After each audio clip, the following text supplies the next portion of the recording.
Hello, hello, hello. Okay, so I am live.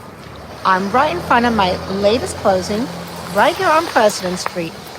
And what am I doing here? I am going to be coming to you live once a week. I'm going to try to do it once a week. I don't know when. It's not going to be scheduled, but I would like to come on here and teach and educate you, the consumers, on the pitfalls that could happen in a real estate transaction. You're going to hear from me what no agent is going to tell you, no influencer, no one's going to tell you the pitfalls. They're going to just tell you how, oh, it's so smooth. You want a house? Let me show you a house in my stiletto heels. And voila, you're going to close so easy peasy. That's not reality. So I just closed on this house on President Street, 1671 President. And I'm going to tell you how it went and, more importantly, the lessons learned. So the point of these lives is to spill the tea on the deal, to give you, my dear consumers, a peek behind what goes on behind a real estate transaction, what really happens.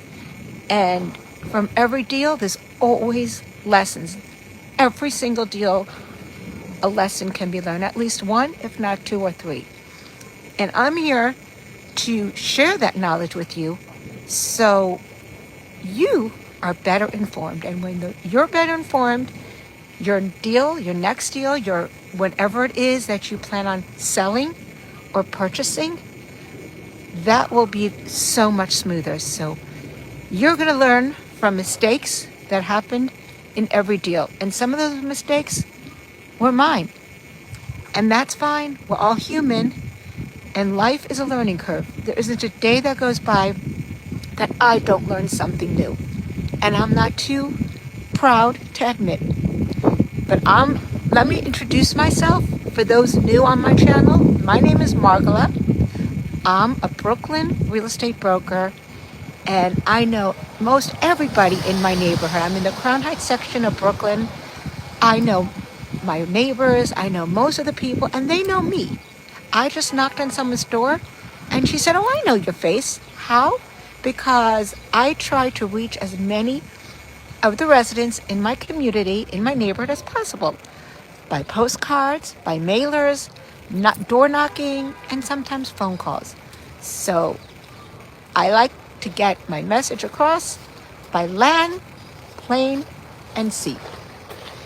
I'm here to serve you.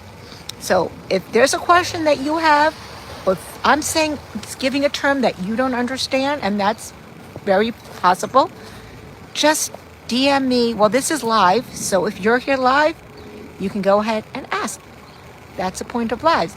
If you're watching this on replay, you can feel free to either shoot me a DM here or send me an email right here.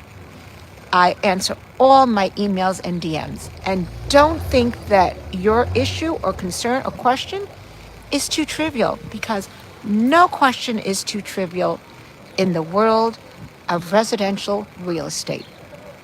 It's a jungle, and I'm here to navigate your journey in the process of either selling your home, and very often, as in this case, this was a home that was in the family for half a century.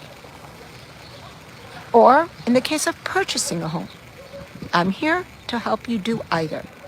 Okay, so let's dig in. In this transaction, this was a transaction that stretched 1 full year. Now you may say, what? A year? Don't they usually close these? I see in all the shows on TV. Buyers will go into a house looking all glam, and they say, yeah, I want that. And then before you know it, it's closed. That's not reality. What can happen? And this is what happened here. And I want to share this with you so it never happens if you are selling a property with tenants.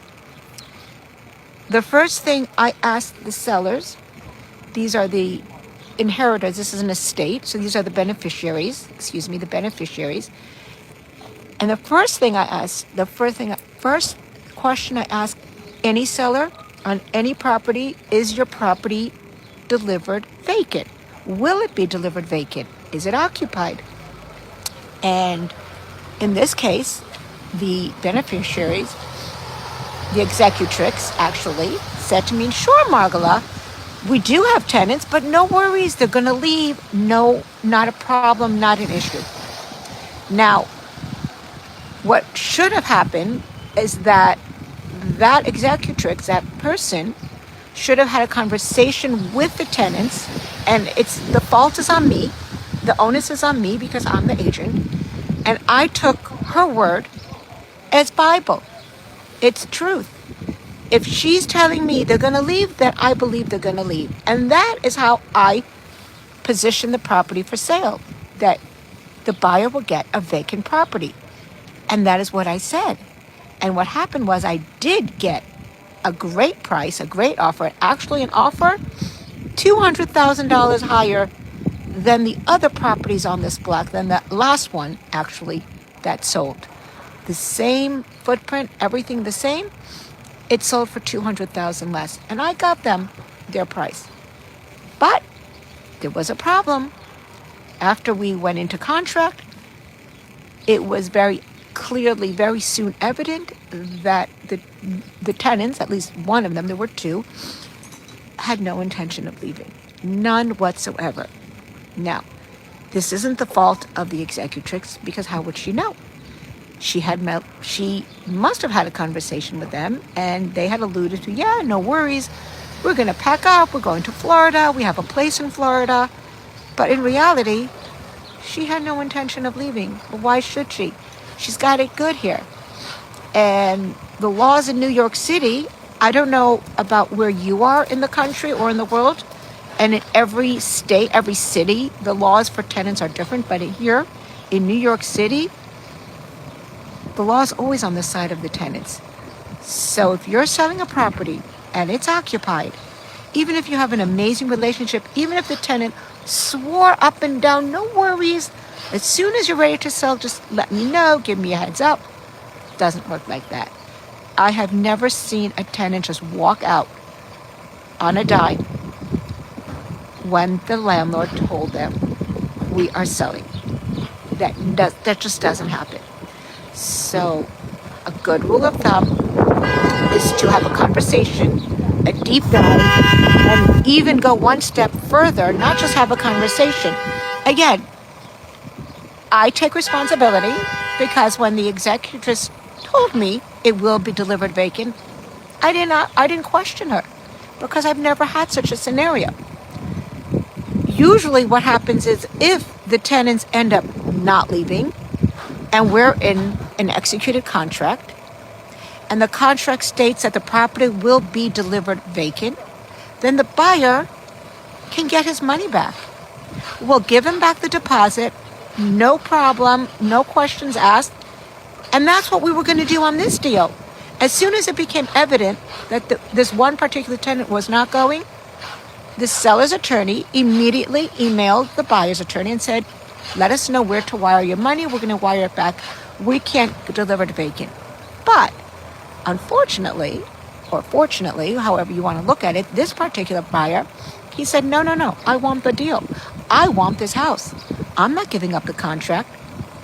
And that's when all the problems started. All this happened within 2 months, within a month rather. I think this all happened within a month of the executed contract. And once we realized that the tenant wasn't going, we knew fairly quickly. We could have moved on. We, meaning I represented the seller, and we could have given the buyer back his deposit and found a buyer who would have taken this occupied. See, at least we could have been able to present it occupied. We wouldn't have gotten the same price, but at least we could have presented it occupied. So going back to the lesson learned, if you have a property, if you're a homeowner and you would love to sell your property, but it has tenants, a good rule of thumb, make sure the tenants are out before your agent markets the property. That way you have leverage. And if you see you're having a rough time with that tenant, at least then your agent can promote the property or market the property in its as-is condition, and it's coming with a tenant. And then that's fine. You won't be bound to a buyer because you can't deliver it the way it was in the contract. And in this particular contract, it stated we were delivering it vacant. I hope you learned something, and feel free to reach out to me for any question, large or small. No issue is too trivial. My name is Margola. I'm your trusted Brooklyn real estate broker. Your favorite Brooklyn real estate broker, that is. And reach out.